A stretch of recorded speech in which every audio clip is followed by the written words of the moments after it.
가장 미워했던 엄마를 닮아가는 딸의 고백. 내 나이 45. 조금은 빠듯하지만 남편과 평범한 가정을 꾸리고 살고 있습니다. 얼마 전 엄마가 돌아가셨습니다. 텅 빈 빈소를 지키며 저는 평생 나를 올감했던 엄마의 목소리를 떠올렸습니다. 네가 뭘 안다고 그래. 다 널 위해서야. 엄마는 내 모든 선택을 철저히 묵살했습니다. 국문과에 가고 싶었었던 원서를 눈앞에서 찢어버리고 간호대에 밀어넣었죠. 가난하지만 다정했던 첫사랑 앞에서는 식음을 전폐하며 드러누웠고, 결국 조건이 무난했던 지금의 남편과 억지 결혼을 시켰습니다. 내가 먹는 것, 내가 입는 것, 누굴 만나고 어딜 가는지까지 제 인생에 나의 선택이란 없었습니다. 내 날개를 꺾고 나를 인형처럼 조종한 엄마를 평생 원망했습니다.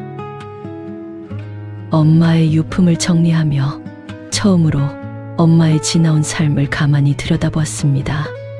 지독했던 가난과 무능력한 아버지, 평생 식당 주방에서 뼈가 부서져라 버텨야 했던 인생, 내 딸만큼은 당신이 겪은 진흙탕을 걷게 할 수 없다는 처절함. 이제야 엄마를 조금은 이해할 수 있을 것 같아 한참을 울었습니다.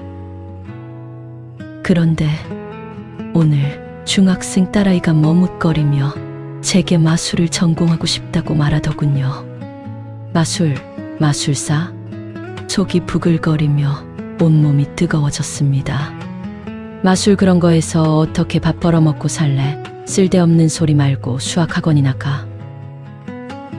순간 제 심장이 바닥으로 쿵 떨어졌습니다.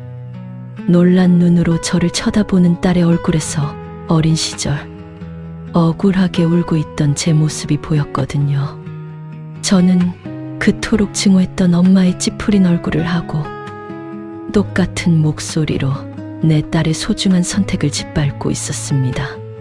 다 널 위해서야. 엄마, 나는 이제야 엄마의 그 아픈 삶을 조금 이해했는데 왜 나는 당신을 원망하며 결국 또 다른 당신이 되어가고 있는 걸까요? 다 널 위해서야.